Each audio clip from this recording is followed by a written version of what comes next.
प्रेम से बोलिए विष्णु भगवान की जय। भक्तों, आज हम सुनेंगे कार्तिक मास महात्म का अध्याय 22। इस अध्याय में कार्तिक व्रत की पुण्य दान से एक राक्षसी का उद्धार कैसे हुआ, ध्यान पूर्वक सुने और कमेंट में विष्णु भगवान की जय अवश्य लिखें और वीडियो को एक लाइक करके आप हमारे चैनल को सब्सक्राइब भी जरूर कर ले। तो चलिए सुनते हैं। राजा पृथु ने कहा, मुनि श्रेष्ठ, कार्तिक का व्रत करने वाले पुरुष के लिए जिस महान फल की प्राप्ति बताई गई है उसका वर्णन कीजिए। किसने इस व्रत का अनुष्ठान किया था? नारद जी बोले, राजन, पूर्व काल की बात है।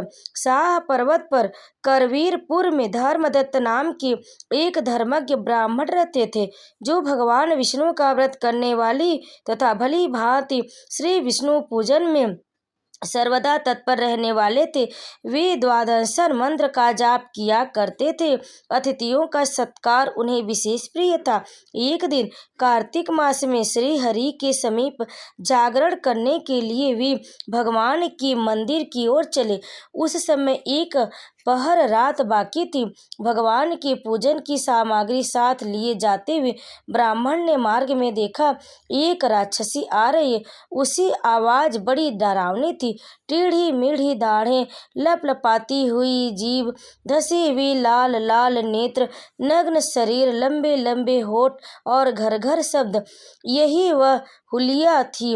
उसे देखकर ब्राह्मण देवता भय से थर्रा उठे। सारा शरीर कांपने लगा।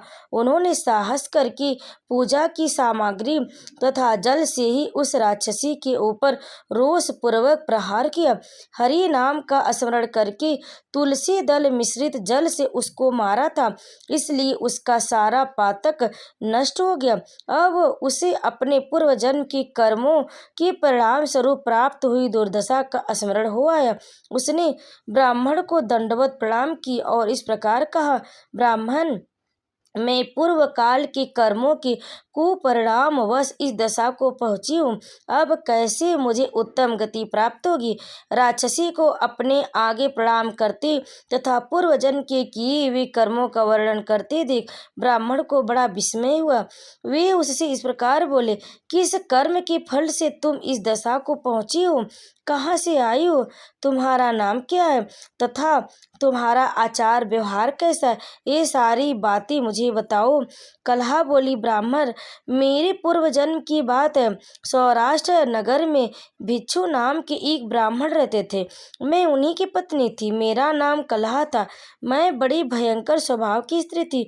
मैंने बचन से ही कभी अपने पति का भला नहीं किया, उन्हें कभी मीठा भोजन नहीं परोसा। मैं सदा उनकी आज्ञा का उल्लंघन किया करती थी। कलह मुझे विशेष प्रिय था।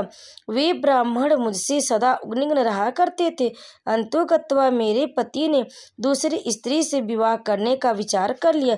तब मैंने विष खाकर अपने प्राण त्याग दिए। फिर यमराज के दूत आए और मुझे बांध कर पीटते हुए यमलोक में ले गए। यमराज ने मुझे उपस्थित देख चित्रगुप्त से पूछा, चित्रगुप्त, देखो तो सही, इसने कैसा कर्म किया? इसे शुभ कर्म का फल मिलेगा या अशुभ कर्म का? चित्रगुप्त ने कहा, धर्मराज, इसने तो कोई भी शुभ कर्म नहीं किया। यह स्यों मिठाइयाँ उड़ाती थी और अपने स्वामी को उसमें से कुछ भी नहीं देती थी। अतः बलगुली चमगादड़ की योनि में जन्म लेकर यह अपनी विष्ठा खाती हुई जीवन धारण करे। इसने सदा अपने स्वामी से द्वेष किया तथा सर्वदा कलह में ही इसकी प्रवृत्ति रही, इसलिए यह सूकरी की योनि में जन्म ले विष्ठा का भोजन करती हुई समय व्यतीत करे। जिस बर्तन में भोजन बनाया जाता उसी में यह हमेशा खाया करती थी। अतः उस दोष के प्रभाव से यह अपनी ही संतान का भक्षण करने वाली बिल्ली हो तथा अपने स्वामी को निमित्त बनाकर इसने आत्मघात किया। अतः यह अत्यंत निंदनीय स्त्री कुछ काल तक प्रेत शरीर में भी निवास करे। दूतों के साथ इसको यहाँ से मरु प्रदेश में भेज देना चाहिए। वहाँ चिर काल तक यह प्रेत का शरीर धारण करके रहे। इसके बाद यह पापनी 3 योनियों का भी कष्ट भोगेगी। कलहा कहती है, विप्रवर, मैं वही पापनी कलहा हूँ। प्रेत के शरीर में आए मुझे 5 100 वर्ष व्यतीत हो गए। मैं सदा ही अपने कर्म से दुखी तथा भूख प्यास से पीड़ित रहा करती हूँ। एक दिन भूख से पीड़ित होकर मैंने एक बनिए के शरीर में प्रवेश किया और उसके साथ दक्षिण देश में कृष्णा और वेणी के संगम पर आई। आने पर ज्यों ही संगम के किनारे खड़ी हुई त्यों ही उस बनिए के शरीर से भगवान शिव और विष्णु के पार्षद निकले और मुझे बलपूर्वक दूर भगा दिया। द्विजश्रेष्ठ, तब से मैं भूख का कष्ट सहन करती हुई इधर उधर घूम रही हूँ। इतने में ही आपके ऊपर मेरी दृष्टि पड़ी। आपके हाथ से तुलसी मिश्रित जल का संसर्ग पाकर अब मेरे पाप नष्ट हो गए। विप्रवर, मुझ पर कृपा करिए और बताइए, मैं इस प्रेत शरीर से और भविष्य में प्राप्त होने वाली भयंकर 3 योनियों से किस प्रकार मुक्त होंगी। नारद जी कहते हैं, कलह के यह वचन सुनकर द्विजश्रेष्ठ धर्मदत्त को उसके कर्मों के परिणाम का विचार करके बड़ा विस्मय और दुख हुआ। उसकी ग्लानि देखकर उनका हृदय करुणा से द्रवित हो उठा। वे बहुत देर तक सोच विचार कर खेद के साथ बोले। धर्मदत्त ने कहा, तीर्थ, दान और व्रत आदि शुभ साधनों के द्वारा पाप नष्ट होते, किंतु तुम इस समय प्रेत के शरीर में स्थित हो, अतः उन शुभ कर्मों से तुम्हारा अधिकार नहीं है। तथापि तुम्हारी ग्लानि देखकर मेरे मन में बड़ा दुख हो रहा। तुम दुखनी हो, तुम्हारा उद्धार किए बिना मेरे चित्त को शांति नहीं मिलेगी। अतः मैंने जन्म से लेकर आज तक जो कार्तिक व्रत का अनुष्ठान किया है, उसका आधा पुण्य लेकर तुम उत्तम गति को प्राप्त हो। यूं कहकर धर्मदत्त ने द्वादशाक्षर मंत्र का श्रवण कराते हुए तुलसी मिश्रित जल से ज्यों ही उसका अभिषेक किया, त्यों ही वह प्रेत शरीर से मुक्त हो दिव्य स्वरूप धारणी देवी हो गई। धधकती हुई आग की ज्वाला के समान तेजस्विनी दिखाई देने लगी। लावण्य से तो वह ऐसी जान पड़ती थी मानो साक्षात लक्ष्मी हो। तदंतर उसने भूमि पर मस्तक टेक कर ब्राह्मण देवता को प्रणाम किया और आनंद विभोर हो गदगद वाणी में कहा, द्विजश्रेष्ठ, आपकी कृपा से मैं नरक से छुटकारा पा गई। मैं पाप के समुद्र में डूब रही थी, आप मेरे लिए नौका के समान हो गए।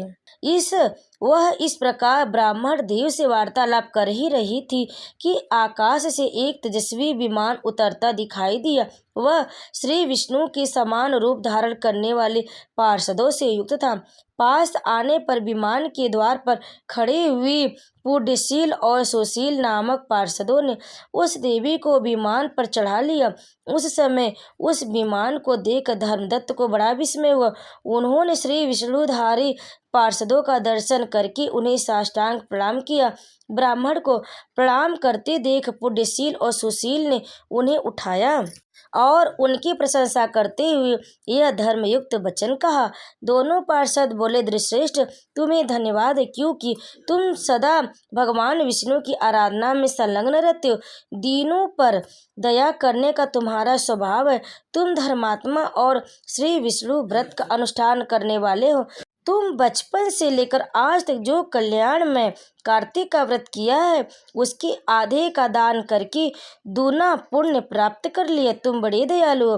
तुम्हारे द्वारा दान किए हुए कार्तिक व्रत की अंगभूत तुलसी पूजन आदि शुभ कर्मों के फल से यह स्त्री आज भगवान विष्णु के समीप जा रही। तुम भी इस शरीर का अंत होने पर अपने दोनों पत्नियों के साथ भगवान विष्णु के वैकुंठ धाम में जाओगे और उन्हीं के समान रूप धारण करके सदा उनके समीप निवास करोगे। धर्मदत्त, जिन लोगों ने तुम्हारी ही भांति श्री विष्णु की भक्ति पूर्वक आराधना की है, वे धन्य और कृतकृत्य तथा संसार में उन्हीं का जन्म लेना सार्थक है। जिन्होंने पूर्व काल में राजा उत्तानपाद के पुत्र ध्रुव को ध्रुव पद पर स्थापित किया था, उन श्री विष्णु की यदि भली भांति आराधना की जाए तो वे प्राणियों को क्या नहीं दे डालते।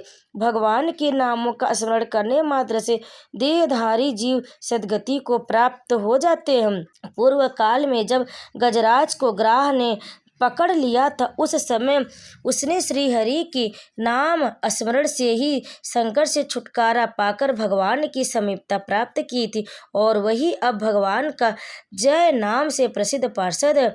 तुमने भी श्री हरि की आराधना की, अतः वे तुम्हें अपने समीप अवश्य स्थान देंगे। तो प्रेम से बोलिए भगवान विष्णु की जय। भक्तों, इस अध्याय को अंत तक सुनने के लिए आप सभी भक्तों का बहुत बहुत धन्यवाद। कार्तिक मास में भगवान विष्णु की इन कथाओं का श्रवण करना बहुत ही पुण्यकारी होता है। इसीलिए भक्तों, श्रद्धा और भक्ति के साथ इस कथा का श्रवण प्रतिदिन करें। और अगर आपको हमारा यह अध्याय पसंद आया तो वीडियो को लाइक करें, शेयर करें और हमारे चैनल को सब्सक्राइब जरूर कर लें। आप सभी पर भगवान विष्णु की कृपा सदैव बनी रहे। जय विष्णु भगवान, तुलसी माता की जय।